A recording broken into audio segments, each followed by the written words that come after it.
Bonsoir mesdames, bonsoir messieurs. Bienvenue aux Nocturnes du Plan de Rome.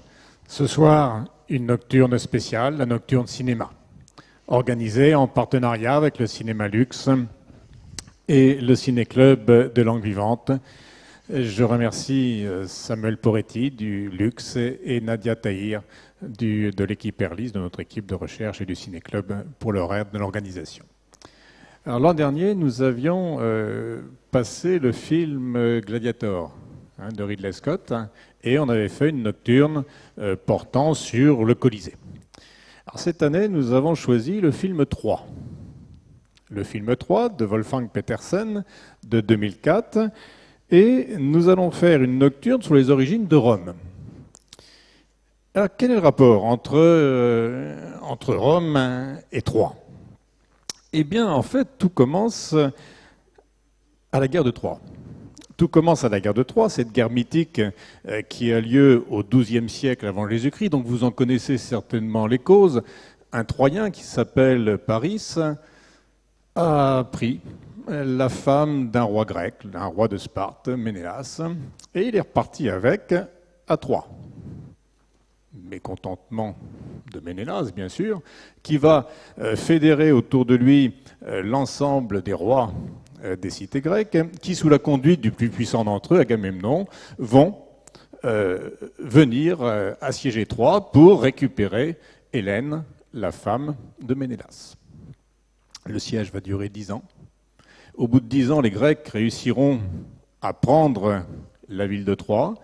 Ils vont brûler la ville, ils vont tuer une grande partie de ses habitants, des habitants hommes. Ils vont emmener femmes et enfants en esclavage, mais un homme va réussir à s'enfuir, c'est Énée. C'est Énée qui va s'enfuir de Rome avec son père sur ses épaules, son fils et un certain nombre de compagnons. Et ils vont partir fonder une nouvelle ville. Au bout d'un long voyage, ils vont aller jusqu'en Italie et non pas Énée, quoique certaines légendes attribuent la fondation de Rome à Énée, mais le fils des descendants des rois qui vont régner sur la ville fondée par son fils ce sont Romulus et Rémus qui vont fonder Rome. Alors, ce que je vous propose ce soir, avant le film 3, c'est de rappeler cette légende qui a eu une fortune absolument extraordinaire. La légende elle-même est très importante pour les Romains eux-mêmes, mais également pour tout le monde, toute notre civilisation qui a été nourrie de la civilisation grecque et latine. Et puis, essayez de voir ce que nous dit l'archéologie par rapport à cette légende. Et puis pour finir, eh bien, nous irons dans notre modèle virtuel. Je vous ai dit que que cette légende des origines de Rome était importante pour les Romains eux-mêmes. Eh bien, on va aller dans un quartier, du sud-ouest du Palatin, où les Romains conservaient plusieurs lieux de mémoire rappelant cette légende, rappelant ses origines. Alors la légende, tout commence, je vous l'ai dit, lors du sac de la ville de Troie par les Grecs. Vous voyez ici, c'est une des nombreuses représentations modernes de ce mythe. La ville de Troie qui est en feu au fond du tableau. En bas à droite, le cheval de Troie qui a permis aux Grecs d'entrer dans la ville. Énée, avec sa cuirasse bleue ici, qui porte sur ses épaules son père. Et son père, vous voyez, qui tient dans les bras des statuettes.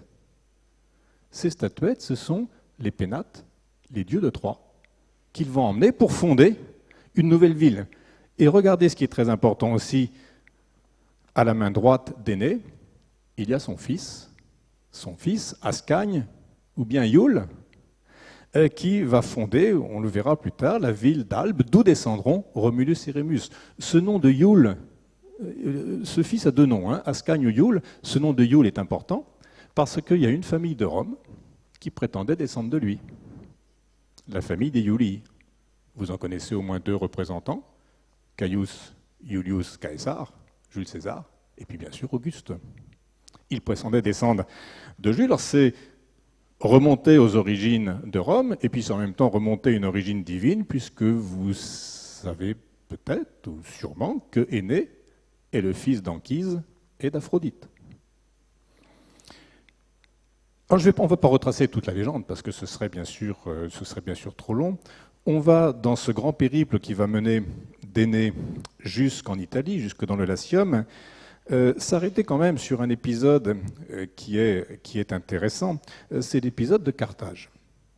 Alors Énée ne va pas aller volontairement à Carthage, en fait il va être amené sur cette côte par une tempête, mais là, il va y rencontrer une femme qui est elle aussi en train de fonder une nouvelle ville. C'est la reine Didon. Elle a été chassée de Tyr, de Sidon, au Liban actuel, et avec des compagnons, elle aussi, elle est exilée, et comme Énée, elle cherche à fonder une nouvelle ville, et elle fonde la ville de Carthage. Énée va lui raconter son histoire, ils vont tomber amoureux l'un de l'autre, mais les dieux vont rappeler à Énée sa mission qui est de fonder une nouvelle ville, de faire revivre Troie ailleurs, et Énée va partir. Énée va partir, Didon va se suicider, faire son bûcher sur une colline dominant la mer, de manière à ce que Énée, vous voyez les voiles au loin qui s'en vont, de manière à ce qu'Énée, en partant de Carthage, eh bien, voit les flammes et la fumée du bûcher où brûle sa bien-aimée. Dernière étape du voyage, c'est le Latium. Le Latium, cette partie centrale de l'Italie, du côté ouest, il y a plusieurs versions de la légende.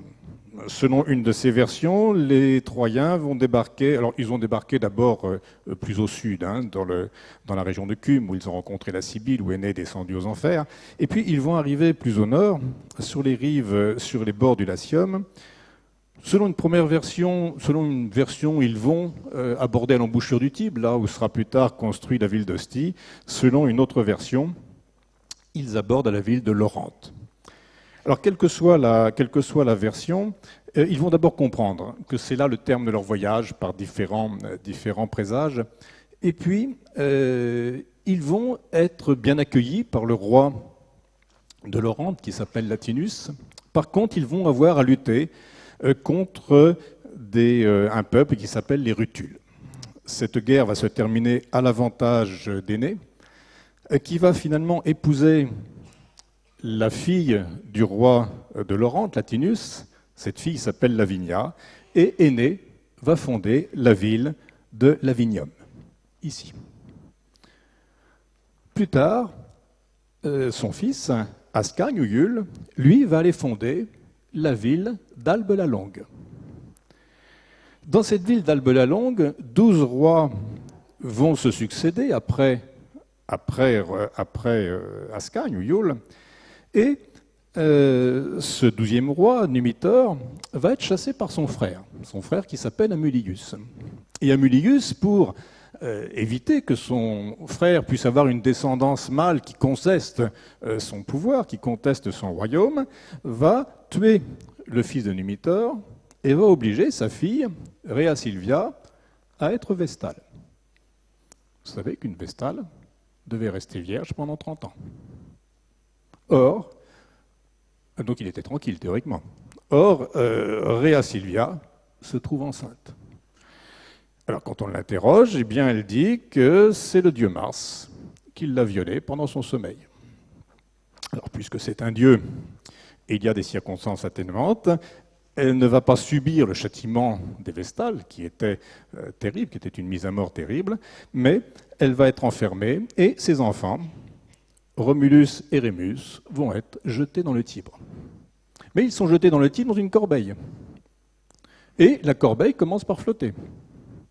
Et comme le Tibre étant cru à cette époque, les esclaves qui ont été chargés de déposer ce panier dans le Tibre n'ont pas vraiment approché des rives du Tibre, ils ont mis le panier dans une eau débordée, et puis le panier va s'échouer.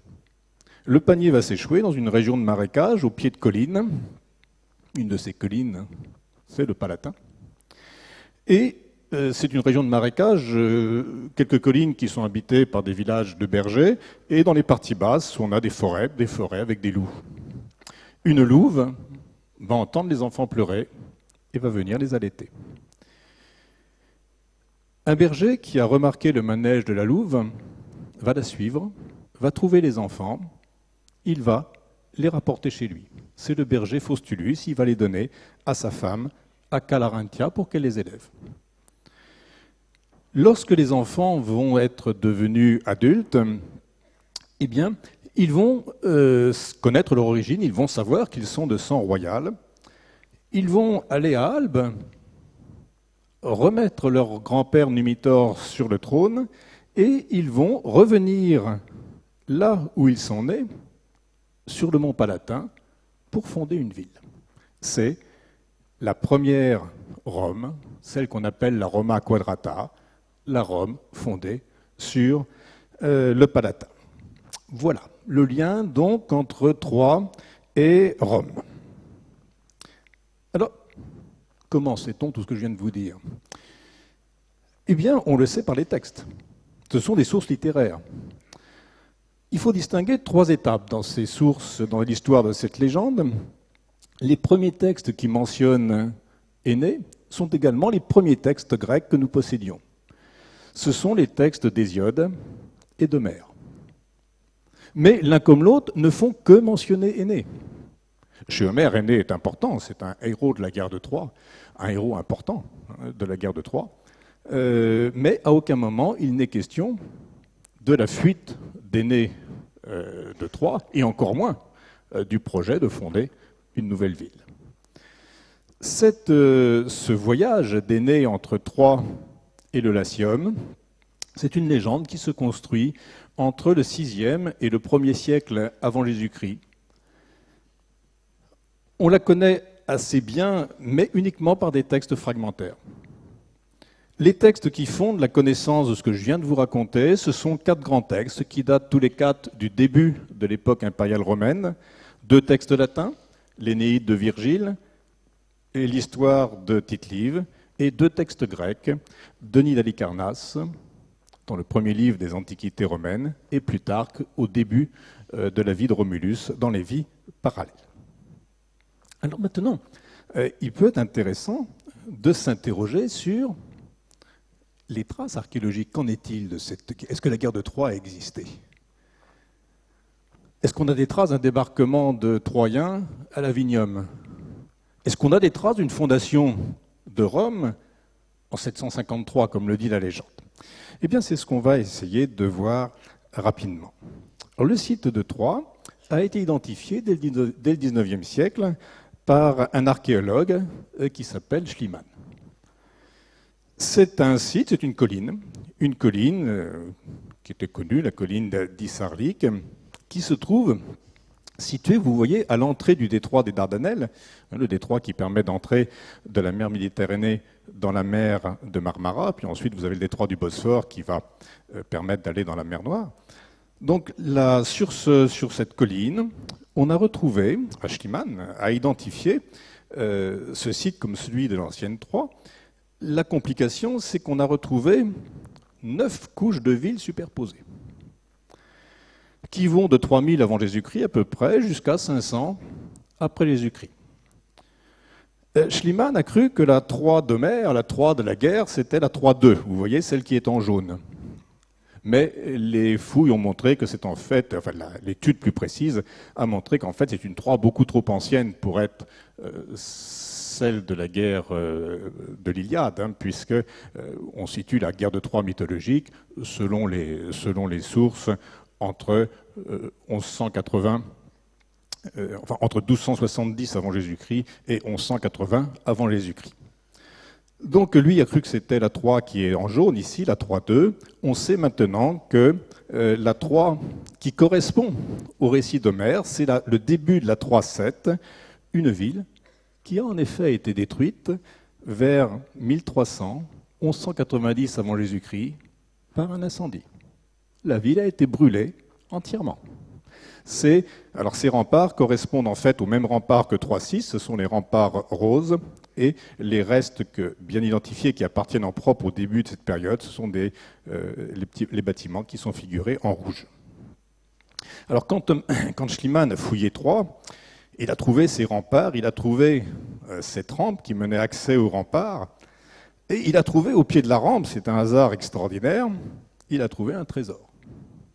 Il a trouvé un trésor de bijoux en or, et tout de suite, bien sûr, pour lui, c'était le trésor de Priam, qui a été caché là, au moment de la fuite de Troie. Et on voit ici la propre femme de Schliemann qui est parée de ces bijoux trouvés au pied de la rampe. Alors c'est en effet certainement des bijoux qui ont été cachés là par des habitants qui ont fui la ville, mais ça ne peut pas remonter à l'époque de la guerre de Troie mythique, puisque c'est beaucoup trop tôt. Les remparts de la guerre de Troie mythique, on les a retrouvés. Et ils correspondent bien à ce que dit Homère, c'est-à-dire une ville aux merveilleux remparts pour cette époque, pour la fin du XIIIe ou le début du XIIe siècle. C'est une muraille parfaitement faite, avec des tours de défense tout à fait remarquables. Et puis, ce qui est particulièrement émouvant quand on monte en haut de cette colline, eh bien, c'est que l'on retrouve le texte d'Homère, ces combats qui ont lieu dans la plaine, entre la mer où sont arrivés les Grecs et la colline sur laquelle est située Troie. Et on peut imaginer ici Andromaque, la femme d'Hector, Hélène, la femme de Paris, Priam, le père d'Hector et de Paris, regardant les combats entre les Grecs et les Troyens au pied de cette colline. Revenons-en maintenant au Latium. Jusque dans les années 60-70, on pensait que cette histoire d'Énée arrivant à Lavinium, c'était une légende tardive. Et puis, dans les années 60-70, eh bien, on s'est rendu compte de deux choses. D'abord que toute cette côte du Latium, depuis le promontoire, vous avez vu le nom de Kirkei, de Circé, qu'on retrouve dans l'Odyssée d'Homère, toute cette côte a été fréquentée soit directement, soit indirectement par des Grecs de l'époque, venant de l'époque mycénienne, c'est-à-dire de l'époque de la guerre de Troie, 12e, 11e siècle. On a des traces de poterie, alors qui ont peut-être transité par l'Italie du Sud, qui avait déjà beaucoup de colonies grecques, mais en tout cas, cette zone a été effectivement colonisée par des gens de l'époque de la fin de l'époque mycénienne. Et puis, deuxième chose, on a découvert que Lavinium même, alors qu'on croyait que Lavinium était un site occupé très récemment, seulement à l'étage de fer, on a découvert aussi que Lavinium, eh bien, c'est une cité très très antique, datant du XIIIe, occupée dès l'époque du XIIIe, XIIe siècle avant Jésus-Christ, avec un port. Et un port qui s'appelait Troia, qui s'appelait Troie. Alors tout ça, eh bien, ça permet de se dire que toutes les légendes qui relient Énée à Lavinium ont peut-être un fondement plus profond que l'on ne le pensait. Et un tombeau, un héron, comme on dit, ce qui était honoré comme le tombeau d'Énée, a peut-être un fondement qui est plus profond que la date de sa construction, parce que l'héron, tel qu'il est, il date du IVe siècle avant Jésus-Christ, mais peut-être qu'il correspond au tumulus dont parle Denis Halicarnasse à propos du véritable Énée. Et puis finissons par Rome. À Rome, on a en effet sur le mont Palatin, et en particulier du côté sud-ouest de la colline, un certain nombre de traces de cette fondation de la ville au 8e siècle avant Jésus-Christ. Alors ce secteur du Palatin est compliqué. Le Palatin, de toute façon, est une colline à Rome qui est compliquée à comprendre pour les visiteurs aujourd'hui. schématiquement. Donc côté sud-ouest, on a la maison d'Auguste et de Livie, c'était avant l'Empire une colline aristocratique. À l'époque de l'Empire, c'est l'endroit où s'installent les palais des empereurs, donc d'abord les palais de Tibère et de Caligula, et puis ensuite le grand ensemble palatial de Domitien. Mais ce qui va nous intéresser surtout aujourd'hui, c'est le sanctuaire d'Apollon, qui a été construit sur un terrain appartenant à Auguste dans le secteur de sa maison. Alors voici ce secteur vu depuis le Grand Cirque. C'est le secteur qui se trouve à gauche de l'image. Il est inaccessible, quasiment inaccessible aujourd'hui pour toute sa partie inférieure. Mais voilà où notre institution, nous allons vous emmener. Donc Sophie va commencer par vous montrer le sanctuaire d'Apollon, le temple d'Apollon, en passant devant la Roma Quadrata qui reproduit symboliquement la Rome fondée par Romulus. Ensuite, elle vous emmènera de l'autre côté du portique pour aller devant le temple de Cybèle et le temple de la Victoire, voir la cabane de Romulus qui a été gardée, perpétuellement reconstruite bien sûr, mais qui a été gardée jusqu'à une époque extrêmement tardive. Alors si vous allez à Rome aujourd'hui, vous serez très déçus. Vous serez très déçus parce qu'il reste de tout ce secteur. Voilà l'arrière du temple d'Apollon. Voilà ce qui reste du podium du temple de Cybèle. Voilà le simple emplacement du temple de la Victoire. Au fond, les hangars que vous voyez abritent des restes de cabanes, et ça, c'est peut-être l'élément le plus important par rapport à la légende, puisque au niveau du sol nu de la colline, on a trouvé des traces dans le sol qui montrent qu'au 8e siècle, c'est-à-dire à l'époque donnée par la légende, eh bien, il y avait des cabanes de bergers comme celle de Faustulus.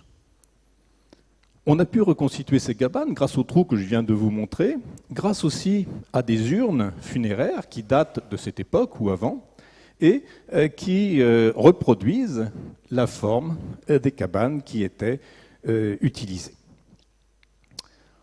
Voici, c'était des cabanes qui étaient construites avec une charpente en bois sur laquelle on mettait une toiture de chaume et des murs en torchis.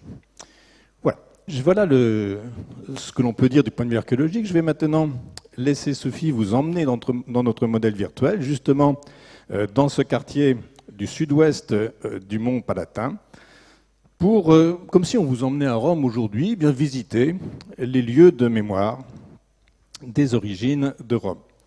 Alors tout cela, c'est bien sûr en grande partie légendaire, mais la légende a de l'importance parce que les Romains eux-mêmes ont tenu à perpétuer cette légende. Les Romains étaient fiers de leurs origines troyennes. Ils ont toujours revendiqué ces origines. Et vous allez voir que dans ce secteur, qui est le secteur originel de la fondation mythique, eh bien, il y a des monuments qui marquent le souvenir de cette période légendaire. Alors j'aurais pu aussi vous montrer toute une série, je vous ai montré, vous avez eu beaucoup de tableaux qui viennent de l'époque moderne, du XVIIe au XIXe siècle. J'aurais pu vous montrer aussi des représentations qui datent de l'Antiquité et qui montrent que ce mythe d'Énée lui-même était représenté dès l'Antiquité. Je laisse la parole à Sophie. Je vais donc vous emmener ce soir sur la colline du Palatin, une des 7 collines principales de Rome, qui était bordée avec d'un côté le Grand Cirque, que vous repérez sur le plan avec sa forme longitudinale, et de l'autre côté par le Forum romain. Alors ce Palatin, à l'époque impériale, il était occupé uniquement par les palais des empereurs. Tous les empereurs avaient fait construire leur palais sur cette colline du Palatin. Et ce n'est pas un hasard. Ils avaient choisi cette colline puisque c'est là que Romulus, selon la légende, avait fondé la toute première ville de Rome. La Rome que nous allons visiter maintenant, dans quelques minutes, c'est la Rome du IVe siècle après Jésus-Christ. Or, l'époque de Romulus, c'est 753 avant Jésus-Christ. Il y a donc 12 siècles d'écart entre la fondation légendaire de la ville et la ville que je vais vous emmener visiter en réalité virtuelle. Tout à chacun serait tenté de penser qu'avec ces 12 siècles d'écart, il ne reste plus rien de la légende de la fondation de Rome dans la ville tardive. Et pourtant si, il reste différents lieux de mémoire qui honorent cette légende de Rome, 2 lieux de mémoire qui se trouvent justement sur le Palatin, le temple d'Apollon Palatin, dans lequel était honorée symboliquement la Roma Quadrata, c'est-à-dire le premier sillon que Romulus avait creusé autour de la toute première Rome. Cet endroit a été honoré dans le temple d'Apollon Palatin, et les Romains avaient également conservé une cabane, dite de Romulus, qu'ils avaient entretenue, reconstruite perpétuellement pendant ces 12 siècles d'occupation de la ville. Et ce sont ces 2 secteurs que je vais vous proposer de découvrir maintenant. Nous allons aborder le temple d'Apollon Palatin par le sud, donc comme si nous avions le grand cirque dans notre dos. Le voici, ce temple d'Apollon Palatin. On y arrive en empruntant un escalier monumental, et cet escalier donne directement accès à ce temple dédié à Apollon. Quand on s'intéresse à la topographie de la ville de Rome, ce temple offre un cas d'étude particulièrement intéressant, puisque c'est un des rares cas pour lequel les restes archéologiques préservés ont permis de mener des études sur la polychromie. On a pu analyser certaines pierres conservées et retrouver sur ces pierres des traces de peinture, ce qui est très très rare pour l'époque romaine. Alors qu'avons-nous conservé? Qu'est-ce que les archéologues ont retrouvé? Les archéologues ont mis au jour un certain nombre de chapiteaux corinthiens, comme celui que vous voyez ici. Le chapiteau, c'est la partie qui se trouve tout en haut des colonnes. Et ils ont également mis au jour ce qui va juste au-dessus du chapiteau, à savoir l'entablement. Voici les morceaux tels qu'ils sont préservés. Ce ne sont pas des morceaux très, très importants, ils sont difficiles à interpréter, mais quand les analyses ont été menées, on a pu savoir que ces chapiteaux corinthiens étaient dorés, avec de la peinture dorée, comme vous le voyez ici à l'image, et on sait que l'entablement, au-dessus du chapiteau, était peint avec du jaune vif et du ocre allant jusque dans des teintes brunâtres. Ce temple apparaissait donc blanc, avec des teintes ocre, jaune, doré.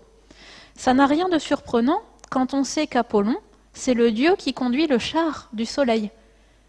Les anciens expliquaient le parcours du soleil dans le ciel par le fait qu'Apollon, sur son char, tirait le soleil.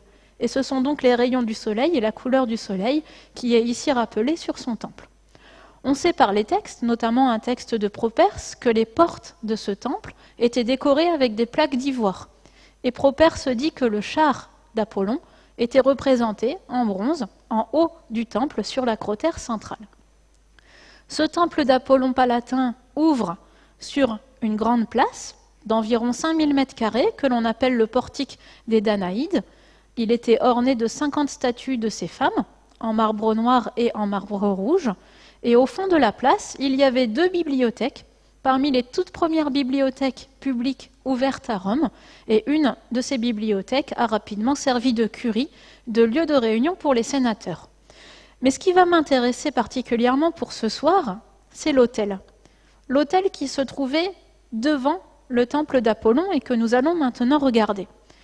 Cet autel, on le connaît par les textes, et on le connaît également car il semblerait qu'il soit représenté sur un des fragments de ce que l'on appelle la forma urbis Romae. C'est un plan de marbre qui représente le plan au sol de Rome à l'échelle 1/240e. Or, un des morceaux montre ce qui ressemble à un autel. Donc ici, vous avez la taille réelle de l'autel une fois que l'on recalcule l'échelle. Et sur les côtés de cet autel, on voit sur le plan 2 grandes bases quadrangulaires. Or, Properce, qui nous parle du char en haut du temple et qui nous parle de la porte du temple, nous dit qu'il y avait un autel devant le temple d'Apollon avec le troupeau de Myron représenté. Alors, qu'est-ce que c'est que ce troupeau? Ce sont des bovins qu'avait sculpté le célèbre sculpteur grec Myron, qui est très connu pour avoir notamment sculpté le discobole. Et on pense, c'est du moins ce que disent les textes, que ces bœufs représentent symboliquement les bœufs qu'a utilisé Romulus pour tracer le premier sillon fondateur autour de la toute première Rome. Et ce sillon fondateur, il est extrêmement important quand on connaît la légende. Lors de la première partie de la conférence, on vous a expliqué comment on était passé d'Énée, partant de Troie, à Romulus et Rémus qui vont fonder Rome. Mais nous avons 2 jumeaux. Or, un seul de ces 2 jumeaux va régner. Que s'est-il passé? Les jumeaux ont décidé de demander l'avis des dieux pour savoir lequel des 2 allait être le premier roi de Rome. Les textes racontent qu'ils ont décidé de demander l'avis des dieux en regardant le vol des oiseaux. Donc un augure a tracé dans le ciel une zone symbolique pour Rémus, une zone symbolique pour Romulus. Et on a attendu que les oiseaux passent. 6 vautours apparaissent dans la zone de Rémus. Et les dieux s'apprêtent les augures s'apprêtent à déclarer Rémus premier roi de Rome. Mais tout de suite après, 12 vautours passent dans la zone de Romulus. Et là, désaccord entre les 2 jumeaux, désaccord entre chacun de leurs partisans. Les partisans de Rémus disent « Rémus a vu les oiseaux en premier, c'est lui le vainqueur ». Les partisans de Romulus disent « Oui, mais Romulus, il en a vu 2 fois plus, donc c'est lui qui a gagné ». À partir de là, on a 2 versions de la légende. Première version de la légende, un combat entre les partenaires de Rémus et les partenaires de Romulus, et Rémus se trouve tué. Et une deuxième légende qui dit que les 2 frères maintenaient une certaine rancœur suite à leur désaccord pour interpréter les signes des dieux, et qu'au moment où Romulus, avec sa charrue, traçait le sillon fondateur de la première Rome, et que la muraille commençait à être construite sur ce sillon fondateur, le texte dit que Rémus a sauté par-dessus la muraille, apparemment en cours de construction. Et à ce moment-là, son frère, Romulus, l'aurait tué. Pourquoi a-t-il fait cela? Pourquoi est-ce que c'était aussi important de respecter le sillon sacré, d'ailleurs honoré symboliquement sous la forme de cet autel au IVe siècle? Eh bien parce qu'avec le sillon, Romulus avait fait un trou dans la terre, un sillon dans la terre. Et ce trou permettait aux divinités infernales de sortir de la terre et du coup de protéger la ville, à l'endroit où plus tard seront construites les murailles. À l'endroit des portes de la ville, on levait l'arère pour ne pas percer la terre à l'endroit où on continuerait de passer. On considérait que les divinités infernales protégeaient vraiment la ville. Et c'était donc sacrilège de passer au-dessus de ce sillon sacré, et c'est pour cela que Rémus, selon la légende, aurait été assassiné par son frère. Et c'est cette légende qui était rappelée de manière symbolique avec cet autel et avec ces bœufs qui rappelaient le tracé fondateur de la ville. Donc voilà pour le premier endroit, entre guillemets, de mémoire qui rappelait la légende de la ville de Rome. Le deuxième endroit est beaucoup plus facile à interpréter, c'est la conservation de la cabane de Romulus sur le Palatin. Cette cabane était entretenue sur une esplanade qui se situait devant les 2 temples que vous apercevez juste derrière le portique des Danaïdes. Donc je vais emprunter un raccourci et on va directement se retrouver de l'autre côté du mur que vous voyez ici, à gauche de l'image. On va arriver sur une grande plateforme devant laquelle se trouve un temple à la Victoire et un temple à Cybèle. Alors pour vous repérez la polychromie du temple d'Apollon sur la droite. C'est là où nous étions il y a quelques instants. Donc nous avons juste passé de l'autre côté du mur du portique des Danaïdes. Nous apercevons une cabane, je vais vous en parler tout de suite, le temple de la Victoire sur la droite et un temple à Cybèle sur la gauche. Qu'est-ce que c'est que cette divinité, Cybèle? On l'appelle également la Magna Mater, la Grande Mère. Ce n'est pas une déesse traditionnelle des Romains, ni une déesse traditionnelle des Grecs. C'est une déesse qu'ils ont été chercher en Orient. Pourquoi est-ce qu'ils ont fait cela? Pourquoi aller chercher une déesse orientale? Pour vous le raconter, il faut d'abord que je vous explique ce qu'étaient les livres sibyllins. Vous allez voir le rapport entre les deux tout de suite. Les livres sibyllins, ce sont des livres que les dieux avaient offerts aux hommes avec toutes sortes de préconisations, des oracles, pour savoir quoi faire quand Rome était en danger. Et la légende raconte comment ces livres sibyllins sont arrivés à Rome. C'est Aulugel, un auteur latin, qui nous raconte l'histoire. D'après lui, tout se passe à l'époque de Tarquin l'Ancien, le deuxième roi de Rome, celui qui a régné juste après Romulus. Olugel raconte qu'un jour, Tarquin rencontre une vieille femme qu'il n'a jamais vue, que cette vieille femme a l'air un peu mystérieuse, elle s'approche de lui et elle lui dit « Tarquin, voici 9 livres dans lesquels les dieux donnent des préconisations pour sauver Rome à chaque fois qu'elle sera en danger. Veux-tu acheter ces livres ?»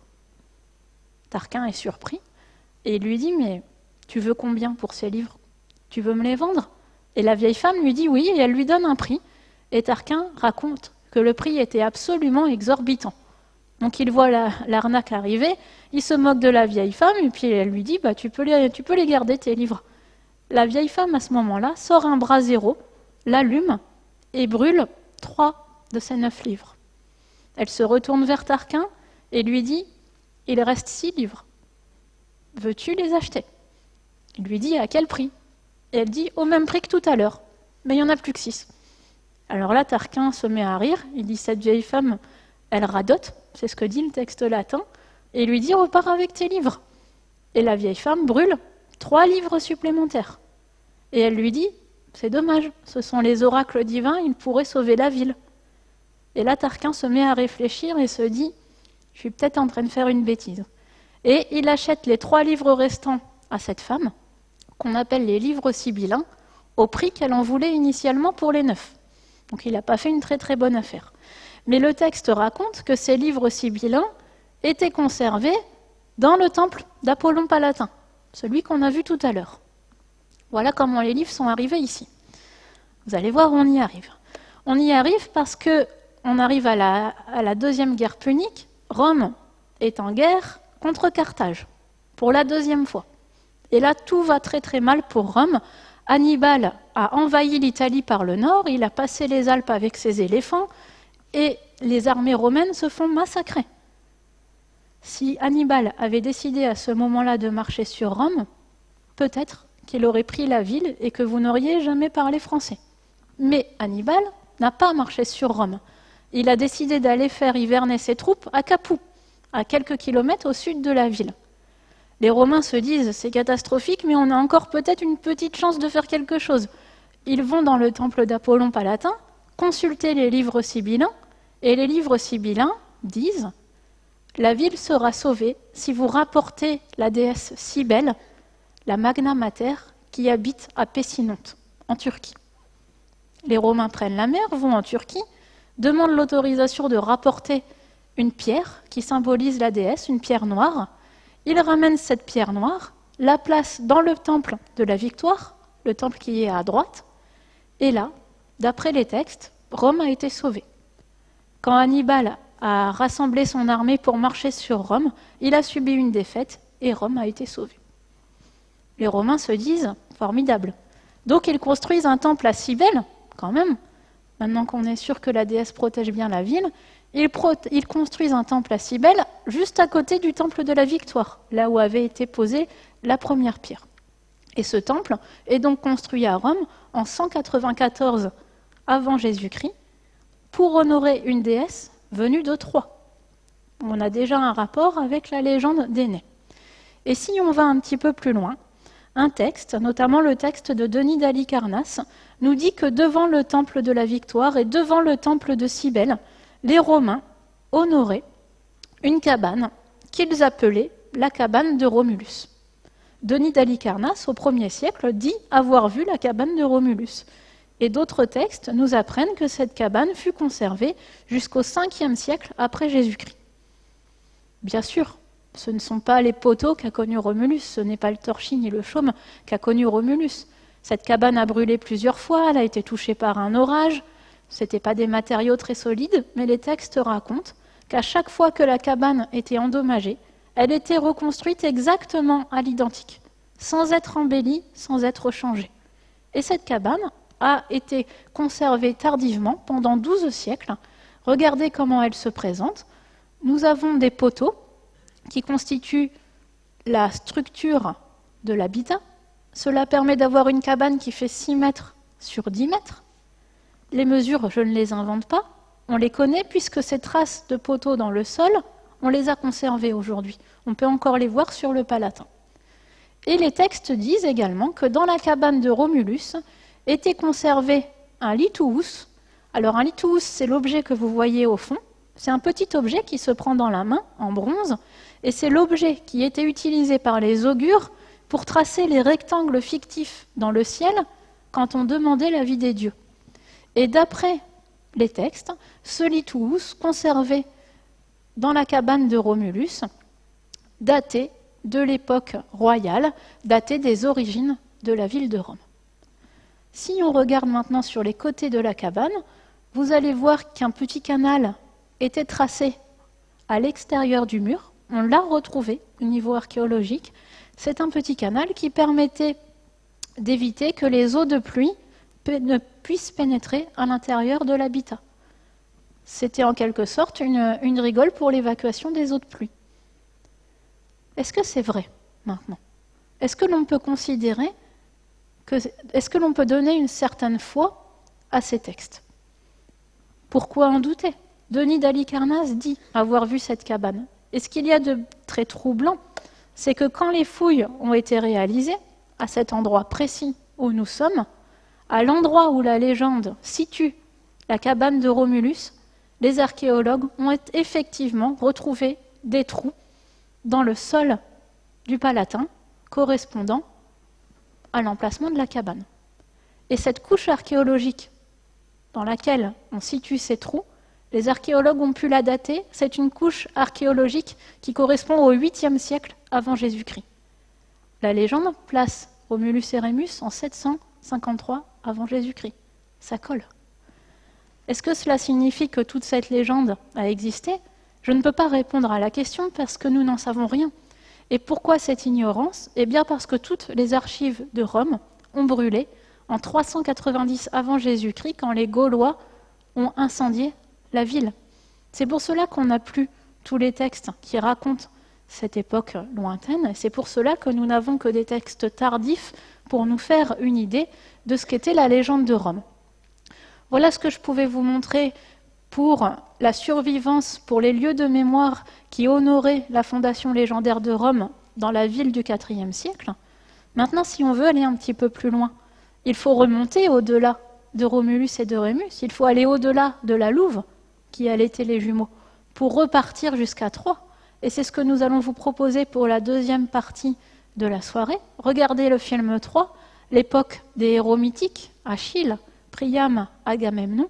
Et si vous restez avec nous après le buffet qui va être organisé dans une dizaine de minutes, je vous assure que pour ce soir, la guerre de Troie aura bien lieu.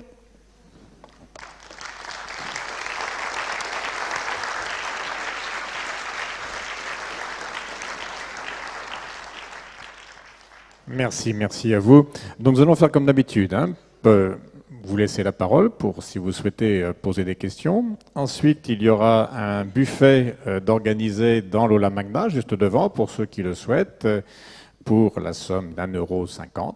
C'est une participation à l'ensemble. Et puis ensuite, il y aura, après le buffet, vers 8h, entre 8h et 8h15, il y aura le film 3. Et après le film, nous répondrons, si vous le souhaitez aussi, à des questions portant plus précisément sur ce qui est raconté dans le film. Voilà.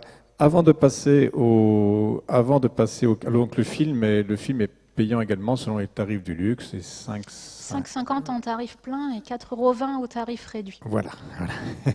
Donc avant de vous laisser poser des questions, je vais corriger un lapsus de Sophie. Voilà. C'est le Tarquin le Superbe qui a acheté les livres sibylins, ce n'est pas le deuxième roi. Non, c'est Tarquin l'Ancien. Non, c'est Tarquin le Superbe qui a acheté les livres sibylins, oui. C'est Tarquin le Superbe, et c'est le dernier roi de Rome, je le dis parce que j'ai mes étudiants là à qui j'ai dit autre chose, donc voilà. La bonne version, c'est la mienne, oui. Non, c'est compliqué d'avoir deux Tarquins quand même. Donc c'est Tarquin le Superbe, mais c'est le dernier, le 7e et le dernier roi de Rome. Voilà. Bien, on passe aux questions. Donc il y a Karim et Noémie, qui sont prêts à vous tendre le micro, puisque les questions sont aussi enregistrées. C'est plus impressionnant que d'habitude, l'amphithéâtre. Si vous avez une question sur Tarquin, on va répondre.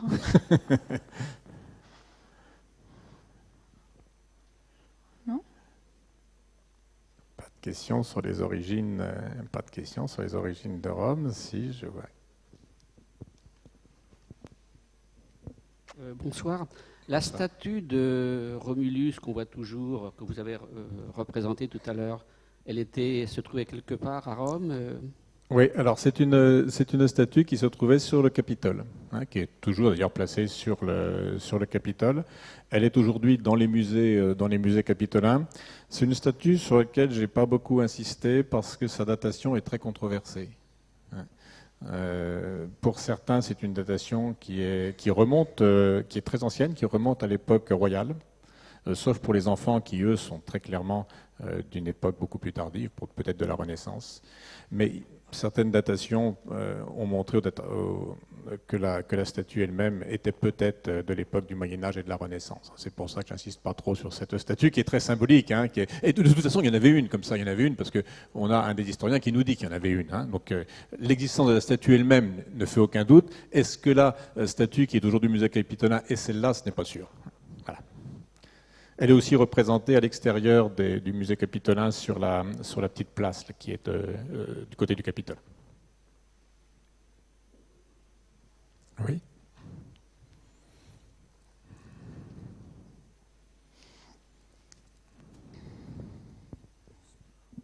Merci.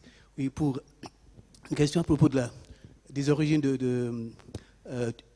troyennes de Rome, est-ce qu'il y a des textes qui expliquent pourquoi les Romains ont voulu absolument revendiquer cette origine troyenne? Ouais. Alors, les Romains avaient besoin d'avoir une origine légendaire et une origine noble.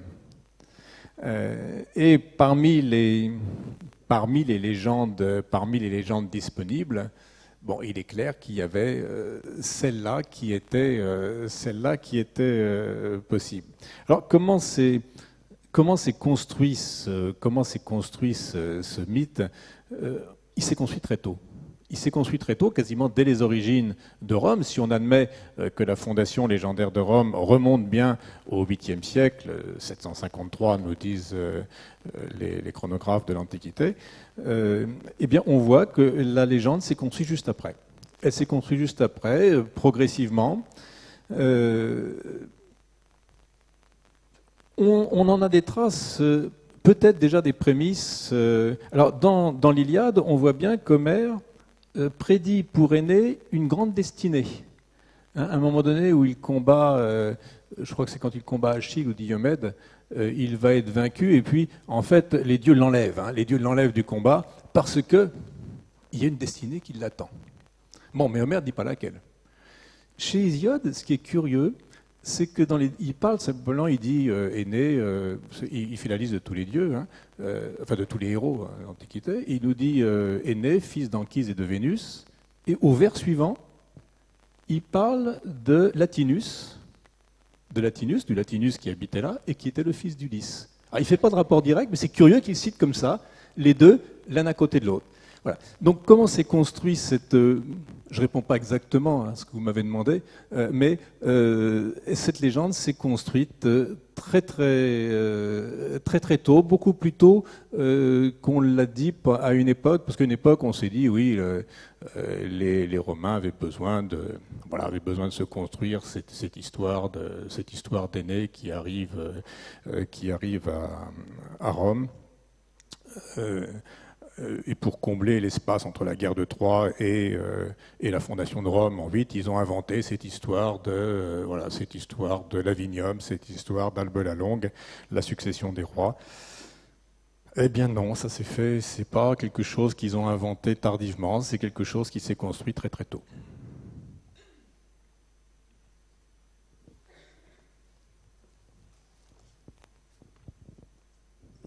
Oui, donc ces origines viennent d'un peuple qui a été vaincu. Alors, est-ce qu'on peut dire que si les Romains ont l'esprit guerrier, ont voulu conquérir le monde, est-ce que c'est peut-être qu'ils avaient quelque chose à prouver à travers leur ancêtre qui venait d'une ville qui avait été complètement incendiée et avec un peuple vaincu et humilié?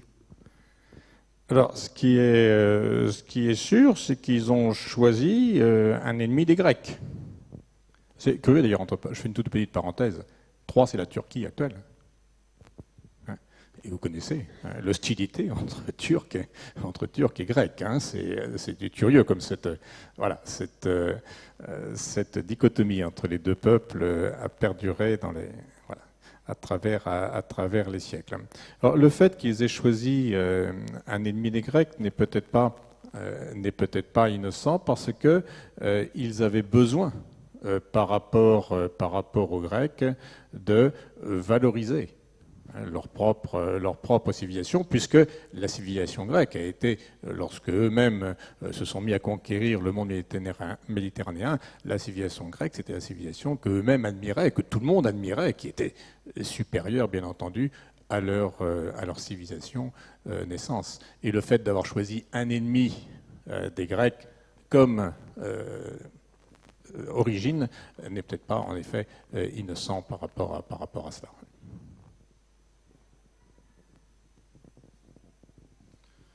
Bien, écoutez, s'il y a d'autres questions, de toute façon, on les prendra après le film.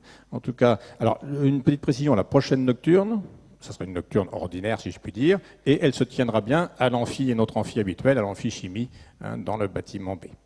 Voilà, écoutez, je vais vous souhaiter un bon appétit pour ceux qui restent avec nous, puis je vous dis à tout de suite pour le film La projection de Troie. Merci.